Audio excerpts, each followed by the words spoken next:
We're going to talk about Nicky Barnes. We're going to talk about Frank Lucas. Now, we're going to start with Frank Lucas.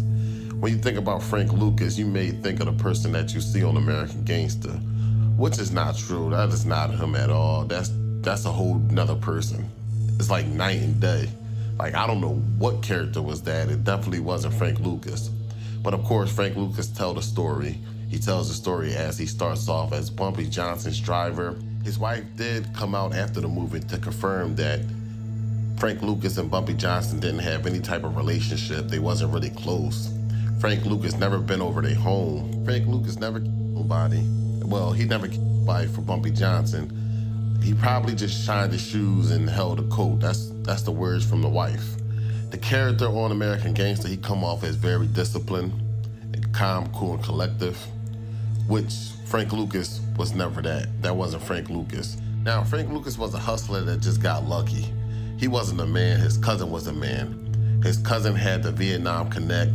His cousin plugged him with all the nice, pure going out to the jungle and getting the ship to the U.S. So if it wasn't for his cousin, we probably wouldn't have ever heard of Frank Lucas. And we didn't even know who Frank Lucas was before American Gangster. You didn't have any rappers talk about him.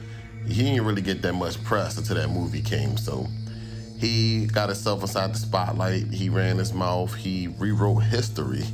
He told us things that wasn't true. And one thing he tried to do was convince us that he's bigger than Nicky Barnes, which he wasn't. See, he was a little jealous. Well, I can't say little. He was a lot jealous of Nicky Barnes. In the movie, you see how he always had Nicky Barnes' name in his mouth. When it comes to his cousins, he got his cousins, wearing flashy suits. And the first thing you think, who you trying to be, Nicky Barnes? Or, well, you're going to share his jail cell with him.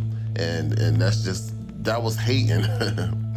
And he tried to make it seem like he wasn't really as flashy as Nicky Barnes, but he was flashy. He wanted to be seen. So if he wasn't trying so hard, if he would have just fell back, stayed under the radar and got his money, he probably wouldn't have went to jail so early. And we probably would have never heard of him. But what's the point of being in the game if you can't show your money, right? What's the point of having all that money if you can't ride in the car that you want and be seen? That's why people do things. People want to be seen. But people seem to forget that you're not only drawing the attention from women and friends and, people that you will call good people. You have stick-up kids that's always watching. And you got the feds that's always watching also. And the feds are taking notes. And then you got the dirty cops that's ready to extort you. And then you got the competition that sees you. There's a lot of dudes that could have took over the game if they would have just stayed low-key. And they could have been secret competition. They could have been just hustling, staying low-key. Now, the real players will fall back and let the competition self-destruct. You get your money, let your competition self-destruct. That's how you last in the game for years. A lot of people have short runs, 3-year runs, 5-year runs. Man, there's guys that's only been up for a whole summer. Only a summer, a couple months. And then you got the guys that been in the game for 20 years, 30 years, 40 years.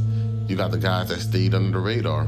So Frank Lucas knew Nicky Barnes was so popular and he had all that attention, but he still wanted to be under the same roof as him. He wanted to be in the same building where the feds was taking pictures, where you got the stick-up kids there. You got all the attention, but he wanted Nicky Barnes to share that spotlight with him. Now, another thing that Frank Lucas couldn't stand about Nicky Barnes was the respect he was receiving.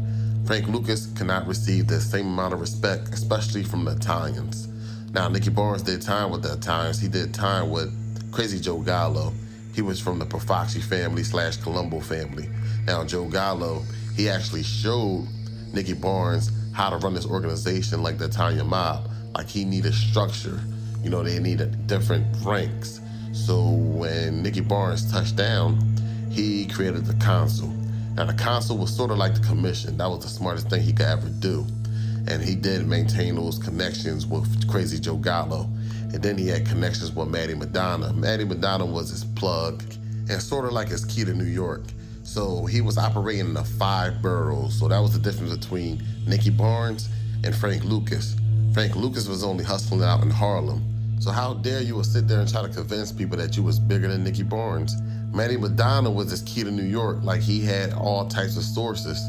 All he had to do was call Matty Madonna, and Matty Madonna could sit him at the table with any of the big heavyweights in the mob. Anybody in the Genovese family, the Gambinos, the Bonanos, the Lucchese's. And that's how you become very powerful. You're not powerful without connections. You gotta have all types of relationships. You gotta grease people's palms. You gotta have dirty cops in your pocket. That's how you become powerful and have a great run. That's why Nicky Barnes was so confident. Another thing that was wrong about the movie is when they found out that Nicky Barnes was stepping on his and then calling it blue magic. So during the mid-afternoon, Frank Lucas pays him a visit. So he pays him a visit. It's mid-afternoon and Nicky Barnes is clubbing and sniffing coke. They got Nicky Barnes looking like he was just all over the place, all messed up. So you got Frank Lucas going in there and just telling him, don't let me catch you doing this, don't let me catch you doing that. He will never talk to Nicky Barnes like that. And he got Nicky Barnes spazzing out, losing his cool. That really wasn't Nicky Barnes. It was the other way around. So that was one scene that you could just tell Frank Lucas had his hands all over. Like he needed to put that in there to portray that he was more in line compared to Nicky Barnes, which wasn't true. And I'm gonna read y'all something that came literally from Frank Lucas' mouth. He said, "There's no such thing as out-talking me, out-hustling me, out-thinking me, or out-dressing me. I could not have people who made less money than me walking around thinking they rule the world. Y'all think you gonna outshine me? Bring that to New York, and I will show every last one of y'all who's the boss." Now that plays right into that fight night where Frank Lucas had that big old chinchilla that says his wife bought it for him, but he bought it himself.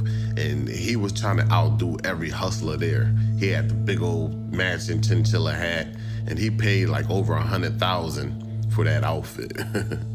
So that was really him trying to outshine Nicky Barnes and outshine all the hustlers, because that's what all the hustlers used to do. They used to get flashy during fight night, and then he had these expensive seats. He actually had better seats than the high-ranking mafia people, like mafia bosses and underbosses and concierges. I mean, he had better seats than them.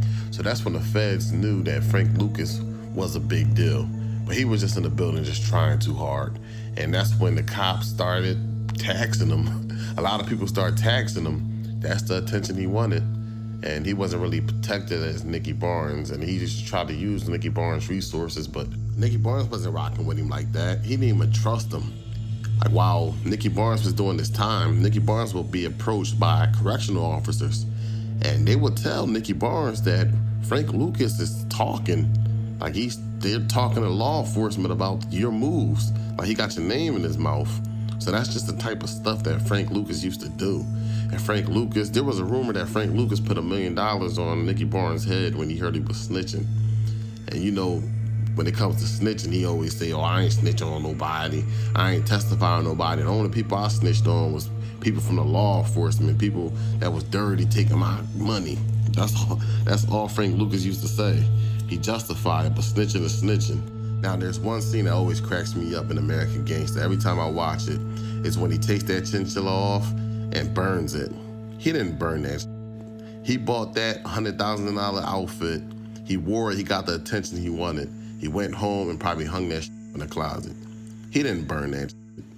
And that's the funny thing. He tried to make it seem like he didn't want the attention, but he really wanted to try to outdo Nicky Barnes, man.